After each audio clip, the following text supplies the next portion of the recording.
High blood pressure is the leading cause of strokes, and with May being Stroke Awareness Month and National High Blood Pressure Education Month, that is why we're talking about it. So today, Dr. Palikh with Triad Neuro Hospital's Cone Health is here to talk about blood pressure and strokes, including the steps that all of us can take to reduce our risk and the warning signs as well. Okay, so first up, let's just talk about what is high blood pressure or hypertension.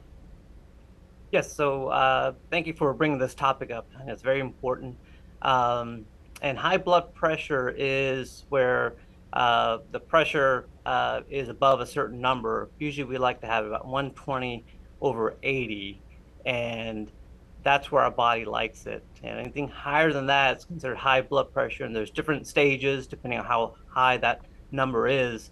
But it's kind of like, pressure in a garden hose, sort of water pressure in a garden hose that's been left on too long. That pressure can build up, wear and tear over time, can weaken that hose and spring a leak. And so that's something that can be dangerous for the body. All right, we don't want that. So let's level the playing field. Who is at risk for this? So, as we age, our risk increases, typically people greater than age 55. But there's a lot of things that we do that increases our risk. And these are things that are modifiable: obesity, smoking, things like that can do that, having sedentary lifestyle, and even excessive alcohol use. All right, now if you fall within one of those categories, one of those risk categories that you just mentioned, what should you be doing right now? You should definitely have a primary care doctor. Go see your doctor. That's that's the first step and the most important thing you can do. You have to have someone that's checking your blood pressure, monitoring it closely. Oftentimes you don't know you have high blood pressure, and that's the reason to at least see your doctor, once a year, have an annual visit. The so-called physical, and that's very important to have that to detect high blood pressure. That's right, because they're taking your blood pressure every single time you go for that annual. So maybe let's talk about some of the symptoms that would indicate that we may have high blood pressure, so that you can get people thinking, oh, yeah, that does happen to me. That's correct. And high blood pressure is called a silent killer for a reason. Oftentimes there are no symptoms, and that is what's really scary. You never know you have it until it gets really high or becomes problematic. Oftentimes the symptoms are very vague. It might be just that you're tired all the time. You might have dizziness, headaches, things like that. Okay, so we should then get checked for high blood pressure, and you say at least once a year. That's right. At least once a year is reasonable, and as the risk factors add up, maybe more often. But if you have no symptoms, at least once a year, because you never know when that starts to develop. All right, and so if someone doesn't have a primary care provider, and we've seen a lot of this after 2020, right? People fell off from going to the doctor or that kind of thing. So if you don't have your primary care provider, what should you do? You should definitely find one now. So you can go to conehealth.com/appointments and get an appointment with a primary care doctor. And there are options out there, but you have to get seen. And if there's some concerning signs, you could always go to an urgent care or emergency room as well. All right. And so what steps can people take to maintain a healthy blood pressure?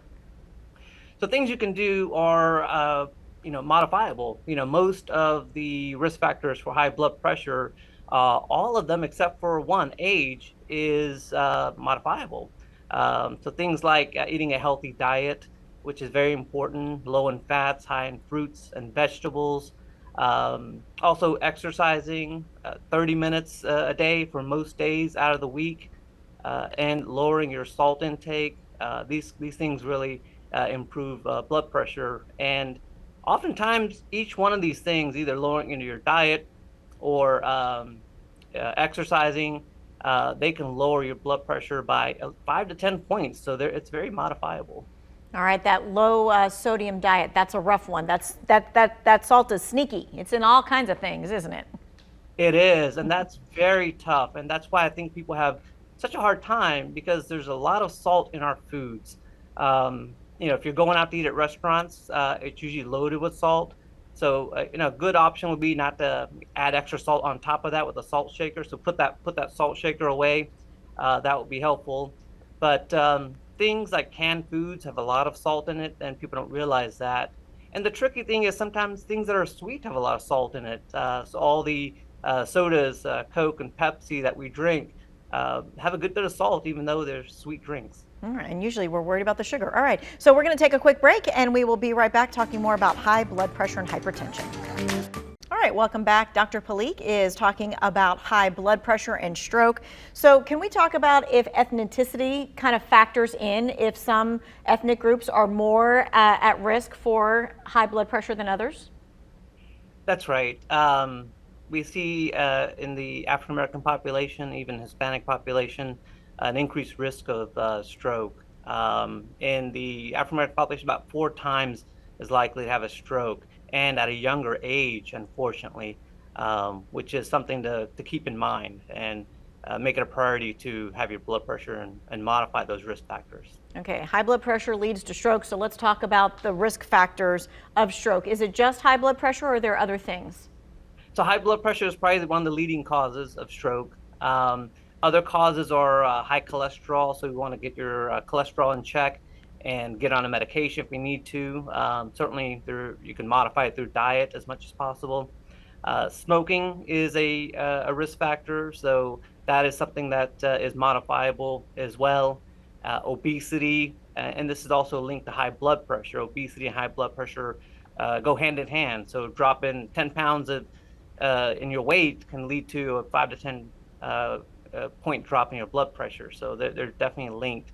And so these are things that can increase your risk of stroke. All right, well, some people I think of strokes as only happening to the older population, but that is not necessarily true. Let's talk about that a little bit.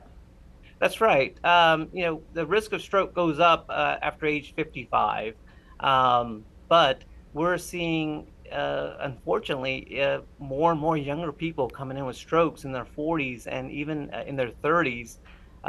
Just recently, I saw someone in their 30s, and they had, unfortunately, uncontrolled high blood pressure, and she was an African American female, and she was just struggling to get her blood pressure under control, and it's been that way for years, and she had her first stroke, unfortunately.